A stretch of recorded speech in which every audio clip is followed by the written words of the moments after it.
Hey guys, this is Andrew with rockclass101.com. So real quick before I hand it off to Steven to teach this lesson, I just want to give you guys a bit of an overview on what's to come for the U-Bass lesson series. So this is our very first U-Bass lesson, and I'm super excited to introduce U-Bass lessons to rockclass101.com. So in the future, you can expect more solo arrangements just like this, but in varying levels of difficulty. So we'll have easy arrangements all the way up to advanced. We're also going to be rolling out general technique and theory lessons. So the first one that will come out will be a right hand picking technique lesson for U-Bass. And last but not least, we're going to be including the U-Bass in our concept lesson series.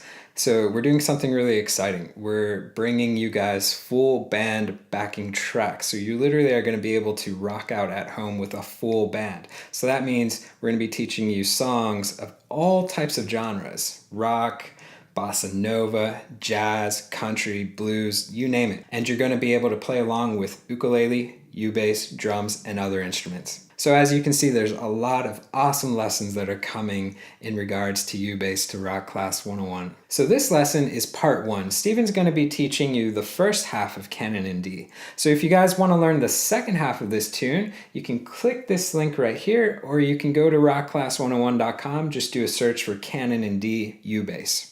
There you're also going to be able to find the complete tabs that you can print off and follow along with as a PDF format, as well as get access to the on-screen tab viewer. Now this is a really cool feature where you can hit play, watch the tab scroll across in real time, highlight bars, loop sections, slow it down to any speed. Just a great asset in learning this song that much easier. Alright guys, enough of me. I'm going to go ahead and disappear and let Steven teach you guys how to play Canon in D.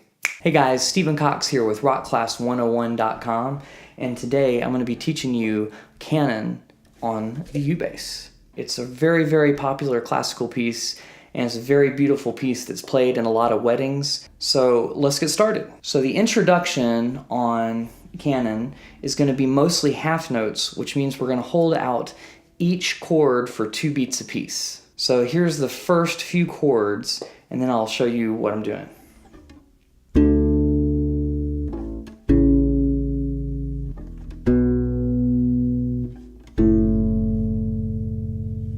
Okay, so for the first chord, what I'm doing is I'm playing the 5th fret on the A string and the 7th fret on the G string.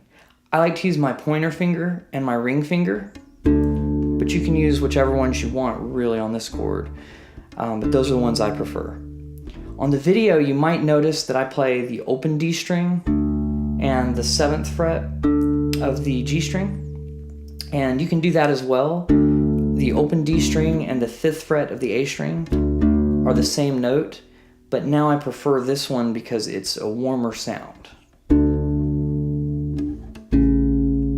So the next chord is going to be the 5th fret on the E string and the 6th fret on the G string.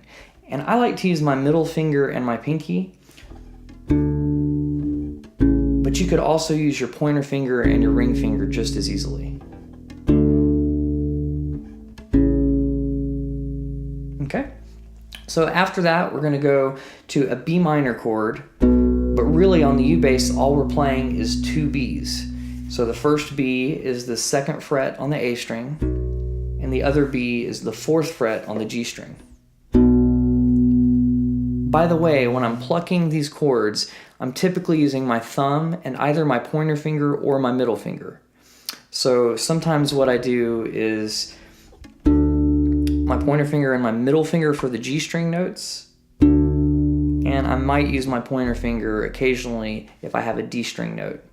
And if I have the D string and the G string at the same time, I'll most likely do my pointer finger on my right hand and my middle finger at the same time instead of using my thumb. So after we've done the B, we're going to do an F sharp minor chord.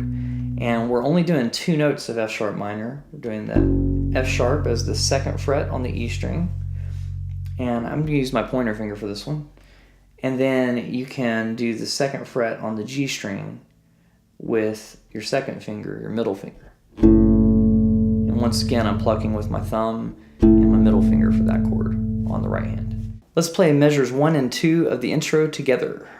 1, 2, 3, 4. 1, 2, 3, 4. 1, 2, 3, 4. So the next 4 chords are going to sound like this.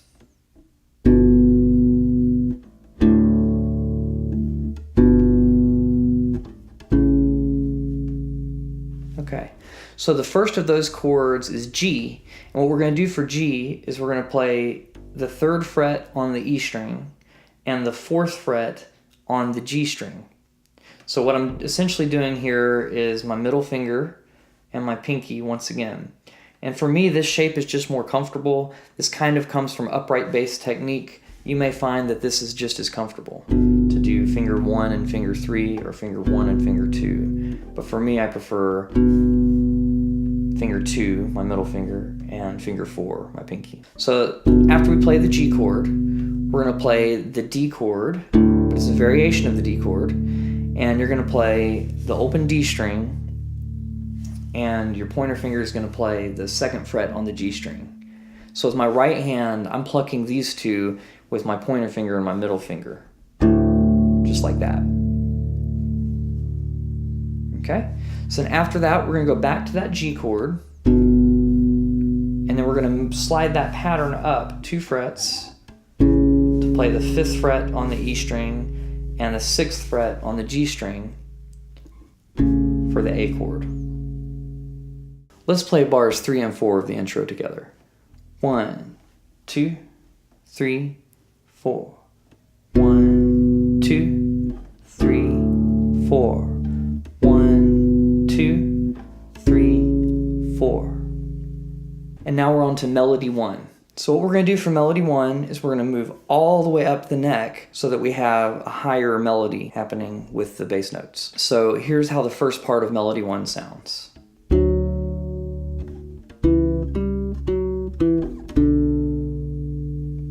Okay, so for this, we're going to use the similar shape that we used down here, but we're going to be all the way up at the 10th fret on the E string.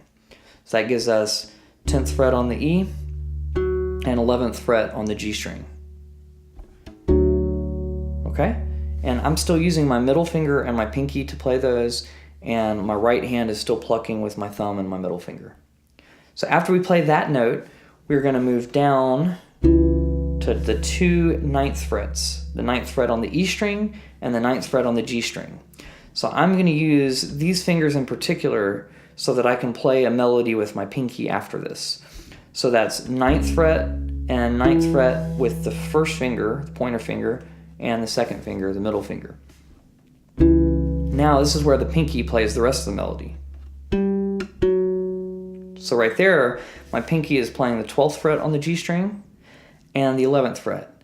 And I'm just plucking with my right hand middle finger. You could alternate fingers if you wanted to, but it's not really necessary here because this isn't a super fast part of the song. So once again, that's... And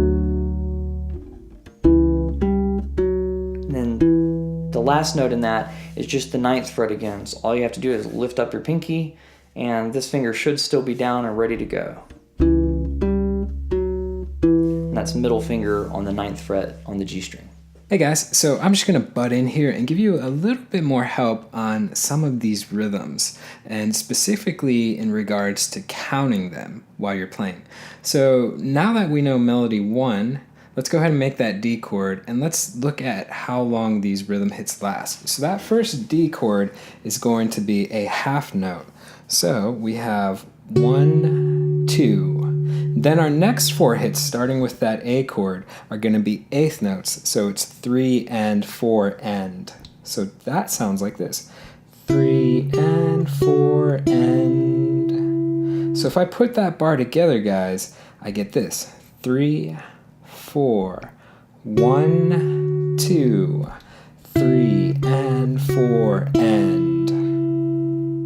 Let's play measures 1 together. 3 and 4 and 1 and 2 and 3 and 4 and. So here's the next part of the melody.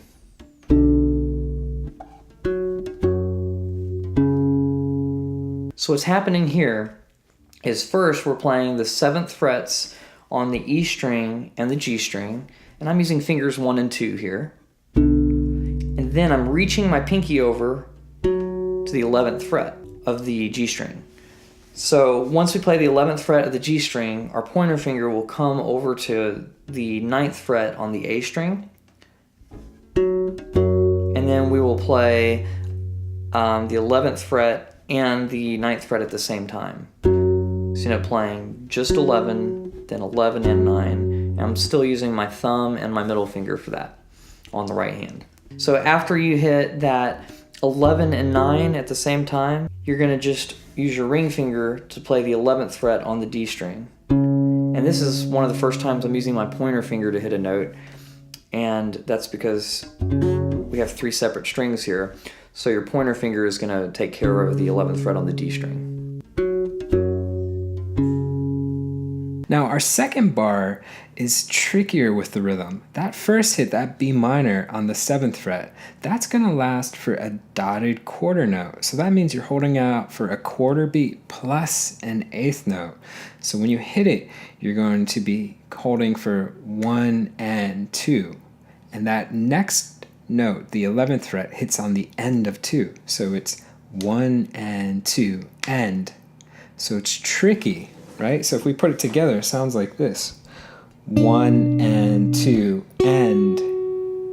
So again, real slow, we'll try it together. 3, 4, 1 and 2 and. Okay? Now, when you're there, you're going to keep that pinky there, right? Just like Steven said. Then you're going to the F sharp minor chord, and that's going to be hitting on beat 3, and then the last note was on beat 4. Okay, so quarter notes for the second half of this bar. 3, 4.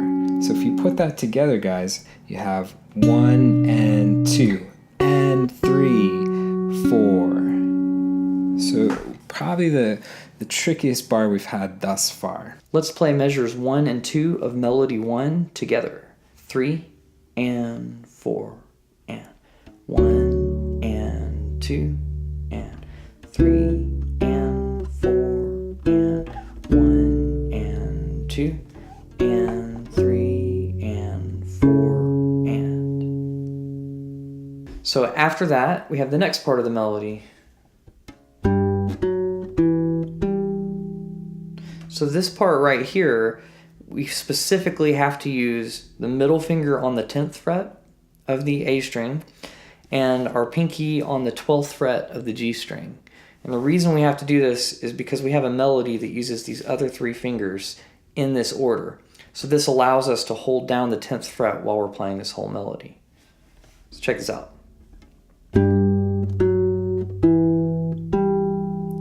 So that's my 10th fret on the A string that my thumb is plucking at the same time that I'm playing the 12th fret with my pinky on the G string. Then after I do that, I leave my middle finger where it's at, holding the note down. Then my ring finger is going to play the 11th fret on the G string, and then my pointer finger is going to play the 9th fret after that. And then I'm going to come back up to the 12th fret with my pinky. So this hand position allows me to keep this finger down while I'm playing all 3 of those notes, or all 4 of them rather. Okay? So once we've played that, we're going to play this part. So this part's not too complicated because most of the notes are on the G string. We just have to make sure to not mute the string above it. So the string above it is the open D string, and it's got to ring out for this whole entire section, which is a very short section. So I use my pointer finger to pluck the D string and my middle finger to pluck the 11th fret on the G string. Then after that, I use whichever finger feels comfortable, but for me right now it's the middle finger on the 9th fret of the G string, then the 7th fret on the G string, and we shift all the way down to the 2nd fret, still on the G string. And that's so we can leave the D string ringing out.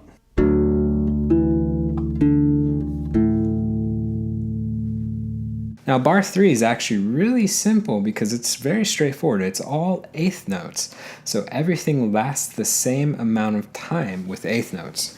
So when you're playing this bar, you have 1 and 2 and 3 and 4 and... So everything wants to last an equal amount of time. So this bar is very straightforward. Da da da da da da da da. So if you watch the other videos too, if you play the regular uke as well, you know, a lot of times I'll say if you can sing it, you can play it. So that's also a good way to approach understanding these rhythms besides only counting. Let's play bars 3 of melody 1 together. 3 and 4 and 1 and 2 and 3 and 4 and... Here's the next part.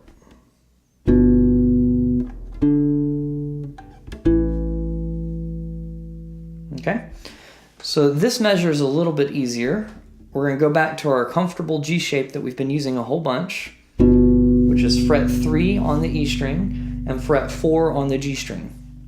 So that's my middle finger playing fret 3 and my pinky playing fret 4. And then after we do that, we're going to shift our pinky up to the 7th fret. And then after this, we're going to play the 9th fret on the G string at the same time as the 5th fret on the E string.